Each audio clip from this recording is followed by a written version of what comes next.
मैं भी ना भी सुनूं। मैं इसे पढ़ के सुना रहा था, बस मेरी इतनी बात होगी। बड़ौद के सम्मानित नागरिकों से मेरी अपील, देखो जी वैसे तो आए सब अलग अलग क्षेत्रों से लोग हैं, लेकिन फिर भी क्योंकि हम प्रतिनिधि बड़ौद के हैं, थोड़ा जिम्मेदारी बड़ौद के प्रति ज्यादा है। बड़ौद के सम्मानित नागरिकों से मेरी अपील, कोई भी अपने घरों पर स्मार्ट मीटर न लगने दे। मोहल्लावासी एक बगैर स्मार्ट मीटर का विरोध करें। अब सवाल ये है कि विरोध क्यों करें, हम पॉइंट टू पॉइंट बात करेंगे। स्मार्ट मीटर बिजली की खपत को डिजिटल तरीके से रिकॉर्ड करते हैं। देखो ये फिर बात बहुत सुनियो, सभी घर में आप बताने वाली है, हर घर में आऊंगी। स्मार्ट मीटर बिजली की खपत को डिजिटल तरीके से रिकॉर्ड करते हैं। प्रीपेड स्मार्ट मीटर में बिजली पाने के लिए उपभोक्ता को पहले रिचार्ज करना पड़ता है, मतलब एडवांस पेमेंट करना पड़ता है। जैसे ही रिचार्ज खत्म होता है बिजली अपने आप कट जाती है। मतलब अब बिजली तभी मिलेगी जब पहले भुगतान किया जाएगा। देखो ये गौर करने वाली बात है। दूसरा है कि अब तक गरीब व्यक्ति बिल, जो गरीब व्यक्ति था वो अपना बिल बाद में भर सकता था, लेकिन प्रीपेड सिस्टम में पहले पैसे दो तब बिजली लो। अगर जेब में पैसे नहीं तो उसी वक्त बिजली बंद। ये जो व्यवस्था है ये गरीबों के लिए सजा बन जाएगी। पहले अगर कोई व्यक्ति बिल नहीं चुका पाया, ध्यान से सुनियो जिस बात को, पहले अगर कोई व्यक्ति बिल नहीं चुका पाया तो विधायक, सांसद, चेयरमैन, सभासद या सामाजिक हस्तक्षेप से बिजली विभाग को दिन की मोहलत दे देता था। अब स्मार्ट मीटर अपने आप बिजली काट देगा, किसी प्रतिनिधि या अधिकारी की कोई सिफारिश उस पर नहीं चलेगी। इससे मानवता और सहानुभूति की जगह जो मशीन है उस मशीन का कानून लागू हो जाएगा।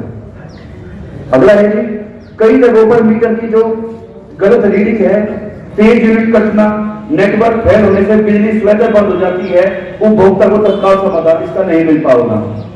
अमीर व्यक्ति हर महीने मोटा रिचार्ज कर सकता है, पर गरीब मजदूर या किसान के लिए यह मुश्किल है। बिजली हमारी बुनियादी हक है, बुनियादी सुविधा है। ये बिजली पैसे की क्षमता पर निर्भर हो जाएगी, और जो हमारा ऊर्जा का अधिकार है, जो हमारा बिजली का अधिकार है, वो बिजली की खरीद बन जाएगा। प्रीपेड बिजली को मोबाइल रिचार्ज की तरह बना देगा। रिचार्ज खत्म तो सेवा खत्म। मतलब हमारी जो बिजली है वो हमारी मूलभूत सुविधा न बनकर व्यापार बन जाएगी। जैसे मोबाइल कंपनियां हर साल दरें बढ़ाती हैं, वैसे ही बिजली कंपनियां मेंटेनेंस या लागत वृद्धि के नाम पर अपनी यूनिट महंगी करेगी, और बिजली जो आवश्यक वस्तु है हमारी, वो आवश्यक वस्तु न बढ़कर मार्केट का प्रोडक्ट बनकर रह जाती है। बिजली जीवन की मूलभूत जरूरत है, उसे छोड़ा नहीं जा सकता। इसलिए आम आदमी चाहे गरीब हो या अमीर, रिचार्ज करवाना उसकी मजबूरी बन जाएगा, कोई भी विकल्प नहीं बचेगा। यह वही स्थिति बनेगी कि रोटी चाहिए तो आटा खरीदो वरना भूखे रहो। प्रीपेड सिस्टम आने के बाद विधायक, सांसद, चेयरमैन या सभासद अब लोगों की बिजली की समस्याओं का हल नहीं कर पाएंगे। उनकी जन सहायता की शक्ति घट जाएगी। सिस्टम में इंसान नहीं सर्वर निर्णय करेगा।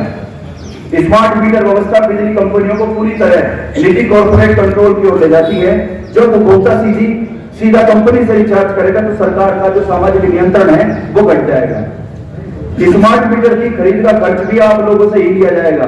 जो संभवतः बाद में बिजली के बिल में जुड़ता आएगा, उसकी कीमत कितनी होगी तो सरकार बता देगी। यह बिजली को अधिकार से हटाकर बाजार के हवाले कर देगा। स्मार्ट मीटर जनता को तकनीकी रूप से आर्थिक गुलाम बना लेंगे। जब रिचार्ज खत्म तो अंधेरा और बिजली का अधिकार नहीं तो बिजली हमारा व्यापार बन जाएगा। एक लास्ट बात जरूर कहूंगा जी, क्योंकि हम भी नौजवान है, मैं भी मास्टर हो जी, बच्चों को तैयारी कर रहा हूँ पुलिस, दिल्ली पुलिस वगैरह की जी। हमारे सरकारी संसाधन ही खत्म कर दिए जाएंगे तो हमारी जो आने वाली पीढ़ी है ना, सरकारी नौकरी कहां तक मिलेगी? क्योंकि आपको पता होगा सारा बिजली विभाग ठेकेदार को सौंपा जा रहा है, और एक ठेकेदार पूरे प्रदेश में कर्मचारी भर्ती करेगा। और हमारे बालक जो सपना देख रहे हैं कि वे 60-62 साल की उम्र तक का परमानेंट नौकरी कर लेंगे, वे एक ठेकेदार के मजदूर बनकर रह जाएंगे। अगर आप नहीं चाहते कि वो मजदूर बने तो इसलिए हमें इसके खिलाफ आवाज उठानी पड़ेगी। और एक और बात, अगर नहीं नौकरी मिलेगी तो बुजुर्गों, युवा ठेके पर मिलेगा, वो बेकार घूमेगा। राम।